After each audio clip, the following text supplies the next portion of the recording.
In January 2024, a finance worker at one of the world's most respected engineering firms received an email from his CFO. Urgent wire transfers. Confidential. Don't discuss this with anyone outside the call. He was skeptical. His training said this was exactly the kind of email to question. But the CFO had apparently anticipated that and invited him on a video call to explain. On screen, the CFO, several colleagues he had worked with for years, their faces, their voices, the way they moved. He authorized the first transfer, then the second. Then, over the course of that single session, 14 more. $25,600,000. Then he called the real CFO in London to confirm. The real CFO had no idea what he was talking about. Every single person on that video call was a deep fake. And that changes something important, not just for Arup, but for every organization that has ever used a video call to verify who it's talking to. Because the tool your company relies on to confirm someone's identity just stopped being reliable. The company was Arup, 18,000 employees, projects in over 90 countries, the Sydney Opera House, the Bird's Nest Stadium, one of the most respected engineering firms on earth. They ran phishing training. They had cybersecurity protocols. Their staff knew what a suspicious email looked like. The attackers didn't try to bypass any of that. They bypassed the employee's judgment instead. The attack began with that email, but the email wasn't the weapon. When the employee hesitated, the attackers didn't push harder. They did something smarter. They put his boss's face on a screen. And for the first time in the history of fraud, seeing was not believing. The deepfakes on that call were not pre-recorded clips. They were live, real-time, responding in the moment. The attackers had built them from Arup's own public record, conference presentations, corporate videos, media appearances, earnings briefings. Every time an Arup executive had appeared on camera publicly, they had unknowingly provided raw material for their own digital clone. The employee watched his boss's face, heard his boss's voice, watched him explain the urgency and nod. He authorized the first transfer, then the second, 15 times total, 200 million Hong Kong dollars, gone before the session ended. When the call ended, the employee did the right thing. He contacted Arup's London headquarters to confirm the transfers had processed. The real CFO had no record of the call, no request, no knowledge of any transfer. Every face on that call had been synthesized in real time, built from public footage, run through an AI model, streamed live. Hong Kong police were notified in late January. Arup didn't publicly confirm they were the company in the reports until May, 5 months after the attack. As of 2025, no arrests, no recovered funds, $25 million gone. But this story doesn't end with what happened.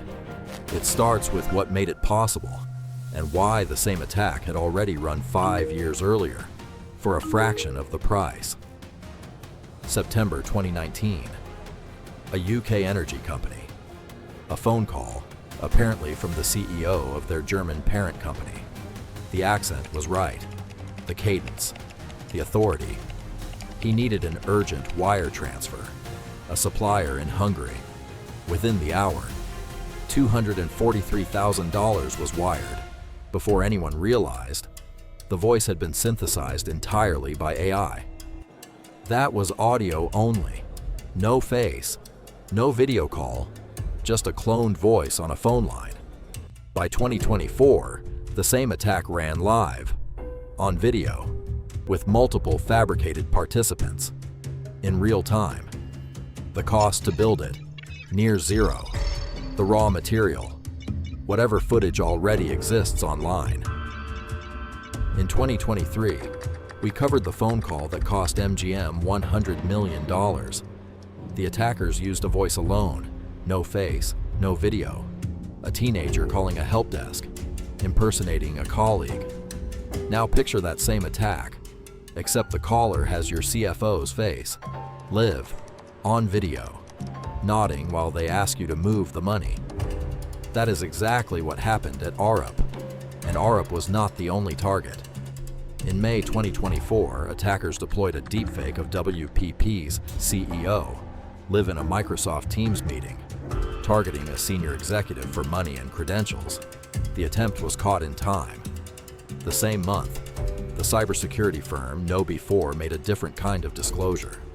A company whose entire business is teaching people to recognize exactly this kind of attack had unknowingly hired a North Korean agent. He passed their full vetting process using a stolen identity and AI-generated imagery. Security systems flagged unusual behavior on his machine. Without that flag, he would have stayed undetected. A firm that teaches people not to get fooled got fooled. For decades, the standard answer to how do you verify someone's identity was simple. Call them back, see their face, hear their voice. AI just made all three of those checks unreliable simultaneously. The phone call that cost MGM $100 million worked because a voice alone was convincing enough. Arup didn't fall for a voice on a phone. They fell for a face on a live video call that moved and spoke and responded in real time. Social engineering didn't get more sophisticated. The technology behind it did. And the scale of the exposure is already visible. The FBI reported that wire fraud, driven by impersonation, cost companies $2.9 billion in 2023 alone. And that figure was published before deepfake video calls existed as a weapon. So what does protection look like right now? 1. A callback code, a phrase agreed on in advance, through a completely separate channel, a prior in-person meeting, a separate message thread, that any caller must provide before any financial request gets approved. Attackers can clone a voice and a face. They cannot clone a secret they don't know exists. 2. No single employee authorizes a large transfer from a video call alone. Multi-person sign-off, every time, no exceptions. The Arup employee was one person making a 15 transfer decision. 3. When urgency is the message, urgency is the red flag. Hang up. Call back on a number you already know, not one from the email, not one from the call itself. If the request is legitimate, it can survive 30 minutes. But here is what makes the Arup case genuinely disturbing. The employee did everything right. He was skeptical of the email. He saw his boss's face on camera as confirmation. He trusted it. And all of it was fake. If your security protocols would have caught this, drop how in the comments. And if this video made you think twice about your next video call, share it with someone who needs to hear it. If AI as the weapon isn't unsettling enough, next week, no AI required at all.